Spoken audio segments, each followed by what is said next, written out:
Boa noite, pessoal da Isoladas 2 de Química, do grupo G8. Bom retorno a todas as nossas atividades ainda no sistema EAD, Educação Digital G8. Vamos dar início hoje a um novo tópico dentro da Físico-Química. Terminamos Cinética Química, fizemos exercício de cinética, mandei o material. Hoje a gente começa o assunto mais longo do segundo ano e o mais importante para os vestibulares, que é o equilíbrio químico, ok? Esse equilíbrio químico ele deve levar 4 aulas no mínimo. É um assunto muito longo da química, da físico-química de uma forma mais específica, ok? Ele é de extremamente importância, todos os vestibulares usam em suas provas, seja vestibular tradicional, seja modelo Enem. Ele requer muito cálculo também, uma parte dele precisa de cálculo, tem muita teoria também, ok? É um assunto muito extenso da química, mas vamos lá e a gente vai passar bem nesse assunto, com muita força, muito equilíbrio, muita competência e muita habilidade.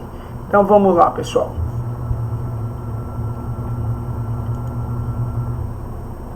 Equilíbrio químico. Bom, primeiro, equilíbrio químico vai ser uma parte da química que estuda só processos reversíveis, que tem uma reversibilidade. Então, sempre que o processo tiver reversibilidade, ele pode atingir um estado de equilíbrio, né? Esse estado de equilíbrio é só para as reações reversíveis, para os processos reversíveis, ok? E, inclusive, é um ponto que eu sempre comento, que alguns livros didáticos do ensino médio têm o hábito de dizer que processo químico é processo irreversível. Falso. Equilíbrio químico é um processo químico e é reversível. Processo químico é quando altera a estrutura interna da matéria. Não tem nada a ver com reversibilidade. E a gente vai estudar um capítulo longo onde as reações são reversíveis. Então tem um processo aí, eu botei A formando B, há um equilíbrio aí no sistema, onde A se transforma em B e B se transforma em A, atingindo um estado de equilíbrio. Reagente e produto das reações reversíveis são separados por uma dupla seta. Essa é a representação didática. A na fase líquida, por exemplo, B na fase vapor. Essa fase podia ser outra, podia ser meio aquoso. E aí atingiu um equilíbrio químico, ok? A reação é reversível. Toda prova que botar duas setinhas é uma reação reversível, logo pode ter estudos sobre estado de equilíbrio naquela questão. Se não tem as duas setinhas, não é estado de equilíbrio. A reação direta e a reação inversa. Eu vou pegar um exemplo aí. Eu tenho N2O4, gasoso. Numa reação direta, ele se decompõe em 2 mols de NO2. Na reação inversa, 2 mols de NO2 se juntam, formando N2O4. No primeiro ano, o sentido direto seria uma decomposição parcial, porque formou uma substância composta, e o sentido inverso seria uma síntese parcial, porque partiu de substância composta. Isso lá nas classificações do primeiro ano de Química. E aí eu boto um gráfico onde velocidade versus tempo. Imagina que a gente está no laboratório e a gente vai começar esse processo. Se a gente vai começar esse processo, eu só tenho no início, no tempo zero, só N2O4. Eu não tenho NO2, porque se não houve reação, não há produto. Então a velocidade máxima é do N2O4, que é o reagente. Mas com o passar do tempo, como ele vai virando produto, vai aumentando a velocidade do produto e diminuindo a velocidade do reagente. E esse comportamento a gente vai ver. Velocidade direta, que é a formação do NO2. No início da reação, a velocidade direta é máxima, só tem ele. E no início da reação, a velocidade inversa é nula, porque não houve ainda a reação, então não há formação de produto. Mas o que acontece com o passar do tempo?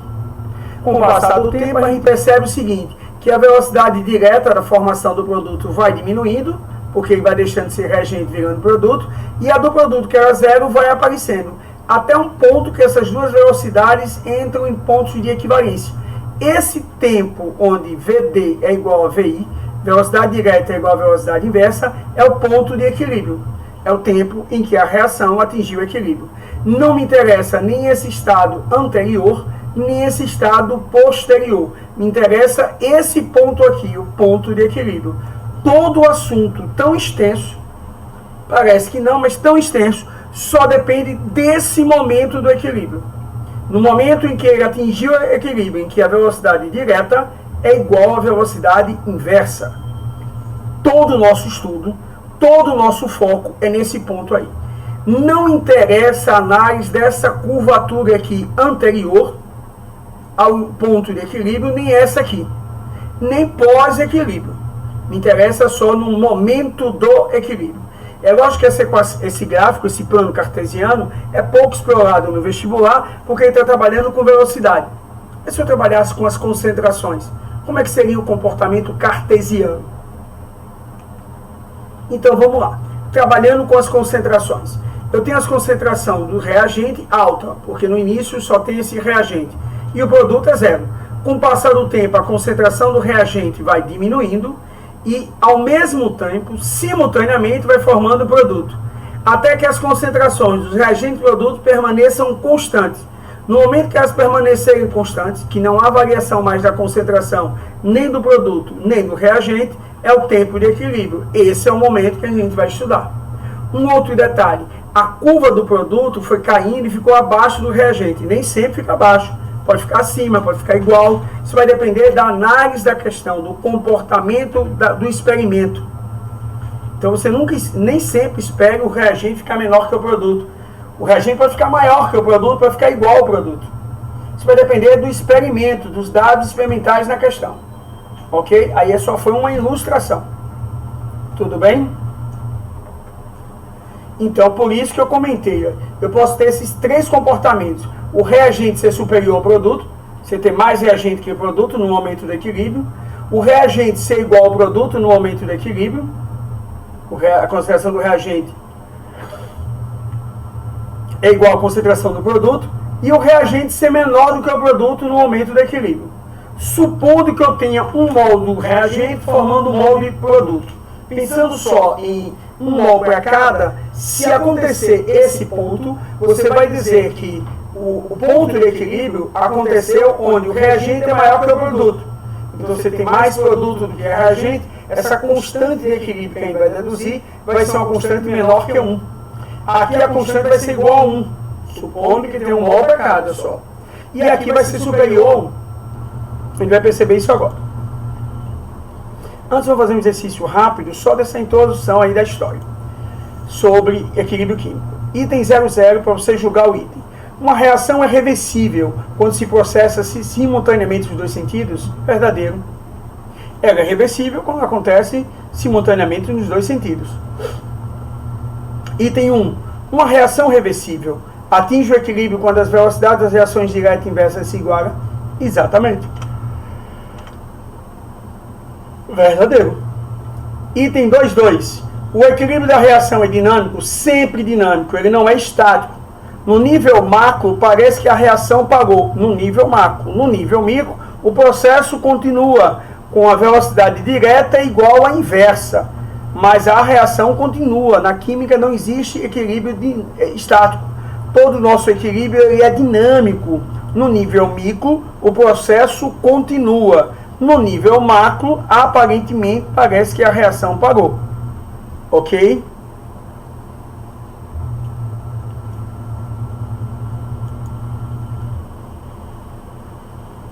Então vamos lá. Item 4.4. Todas as reações reversíveis caminham espontaneamente para um estado de equilíbrio? Todas as reações. Ou seja, nessa questão, todos os itens são verdadeiros. Ok? Tudo bem? Então vamos lá. Constante de equilíbrio em termos de concentração mol por litro, que as pessoas chamam também de molar ou molaridade. Hoje o certo é mol por litro. Ok? Só um minuto aqui, para aproveitar e consertar logo este gráfico.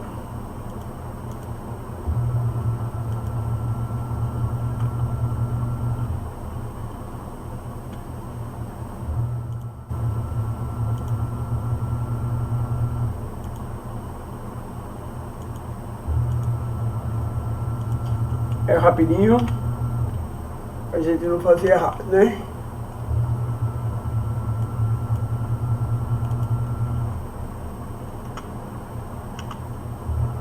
Pronto, daí fica melhor.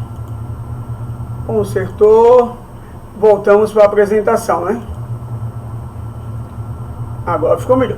Constante de equilíbrio em termos de concentração mol por litro. Vamos considerar uma reação reversível genérica. A de A mais B de B, dando C de C mais D de D. Essa é a representação de todo o livro de química, de toda a literatura, seja do ensino médio ou da graduação. Então eu tenho A com o seu coeficiente estequiométrico Azinho, B com o coeficiente estequiométrico Bzinho, C, Czinho, D, Dzinho. Bom, esse é o sentido direto, sentido 1, e esse é o sentido inverso, sentido 2. Se ela atingir um estado de equilíbrio, é porque V1 é igual a V2, é isso? Então vamos lá, no equilíbrio teremos V1 igual a V2, tá? No estado de equilíbrio, V1 igual a V2. Mas na cinética química, assunto das aulas passadas, quem é a velocidade? Velocidade é K, concentração dos reagentes elevada a seus coeficientes, nesse caso Azinho e Bzinho. A velocidade no sentido inverso, quem são os reagentes no sentido inverso? Seria um outro K, concentração de C, concentração de D, elevada a seus coeficientes, Czinho, Dzinho, correto? Então, substituindo na equação, eu tenho, no lugar de V1, K1, A elevado a A, B elevado a B. No lugar de V2, eu tenho K2, C elevado a C, D elevado a D. Ora, as constantes eu posso deixar todas no primeiro membro. Puxar essa constante aqui para cá e essas concentrações para cá. E aí eu vou ter constantes de um lado, concentrações de um outro. E aí vamos lá. Eu tenho K1 sobre K2 é igual ao produto da concentração de C elevado a C, D elevado a D, sobre A elevado a A, B elevado a B. Mas uma constante que divide uma constante, dá uma nova constante. Aí a química chama essa constante de Kc, constante em termos de concentração, em mol por litro. E aí você não precisa nem gravar isso aqui, é fácil. Aí. Quem são as substâncias C e D? No sentido direto são os produtos. Quem são as substâncias A e B? No sentido direto, reagentes. Então é só gravar. A constante de equilíbrio é produto sobre reagente. Aí eu chamo constante em termos de concentração. Correto? Sabe, eu posso ter em outro termo? Pode. Quando a substância é gasosa, nós sabemos que PV é igual a nRT. Então, o número de mol é proporcional à pressão. E número de mol é concentração. Ou seja, no lugar da concentração, eu posso usar a pressão parcial de C e a pressão parcial de D sobre a pressão parcial de A sobre a pressão parcial de B. É lógico, se você usar a pressão, você tira o cochete. Cochete é a unidade mol por litro. Pressão usa-se em parênteses. Correto? O valor do Kc depende da reação considerada e da temperatura, isso é importante.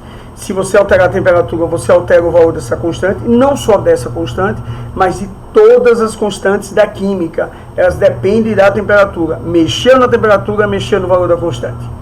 O valor do Kc depende da concentração inicial dos reagentes?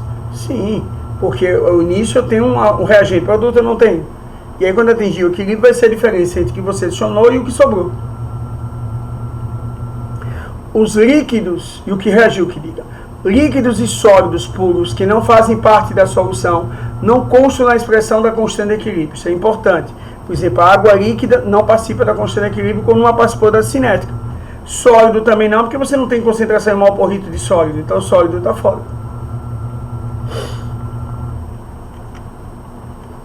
Vamos pegar esse exemplo aí. Gás nitrogênio mais 3 mols de gás hidrogênio dando 2 mols de amônia. A constante seria amônia elevado a 2 sobre nitrogênio elevado a 1, hidrogênio elevado a 3. Agora presta atenção, se eu quero saber a unidade dessa constante, ela tem, cochete é mol por litro, aqui eu tenho mol por litro elevado a 2, aqui embaixo, mol por litro elevado a 4. Então, mol por litro elevado a 2 sobre mol por litro elevado a 4, fica mol por litro a menos 2. Então, a unidade dessa constante é mol por litro a menos 2. Agora vamos ver da decomposição da água gasosa. Eu tenho hidrogênio elevado a 2, oxigênio elevado a 1, sobre água elevado a 2. Se pedir a unidade dessa constante agora, esse elevado a 2, eu corto com esse. Fica só mol por litro. Observe que a unidade da constante mudou. Ela é uma unidade para cada reação a ser analisada. Lembrando que não entra sólido nem água líquida no reagente. Tudo bem? Vamos lá. Uma questãozinha para a gente parar esse primeiro vídeo. Questão 1. Na equação abaixo, após atingir o equilíbrio químico, podemos concluir a respeito da constante de equilíbrio que eu tenho a mesma equação geral que eu usei. Quanto maior for a constante Kc é produto sobre reagente. Se aumenta o Kc é porque está aumentando a concentração dos produtos. Porque não é produto sobre reagente, menor será o rendimento da reação direta? Não, falso. Maior será o rendimento da reação direta. Se a reação direta aumenta o rendimento, aumenta a produção aqui de C e D. Se aumenta a produção de CD, aumenta o valor da constante. Então, item A está falso. Kc independe da temperatura. Falso. Todas as constantes na química dependem da temperatura. Se as velocidades das reações direta e inversa forem iguais, então K2 é igual a zero? Não. Constante é sempre ter um valor, jamais igual a zero. Pode ser igual a 1. Kc depende da concentração em mol por litro inicial dos reagentes. Kc depende da concentração em mol por litro inicial dos reagentes. Ela depende da concentração no equilíbrio, né? Quanto maior for o valor de Kc, maior será a concentração dos produtos, com certeza deve ser a letra E. Porque se vem para cá, aumenta a velocidade, aumenta a concentração dos produtos. Ok, pessoal? Tudo bem? Um outro erro que eu digitei errado aqui, ó. Ali não é K2, aqui é Kc.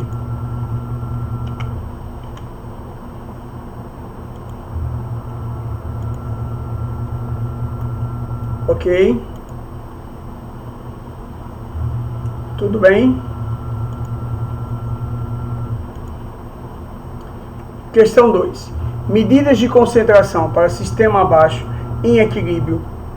Uma certa temperatura forneceu os seguintes dados no equilíbrio. Concentração no equilíbrio de H2, 0 mol por litro. Concentração no equilíbrio do I2, 0,2 mol por litro. Do HI, 1 mol por litro. Bom, é só jogar agora na fórmula. Qual seria a fórmula? HI elevado a 2 sobre I2 elevado a 1, H2 elevado a 1. E substituir esses valores. Qual seria a unidade dessa constante? Aqui é mol por litro ao quadrado, embaixo é mol por litro ao quadrado. Então aqui não tem unidade, pessoal, é adicional. Então eu vou ter 1 mol elevado a 2, 0,1 vezes 0,2. 50 é a resposta dessa questão.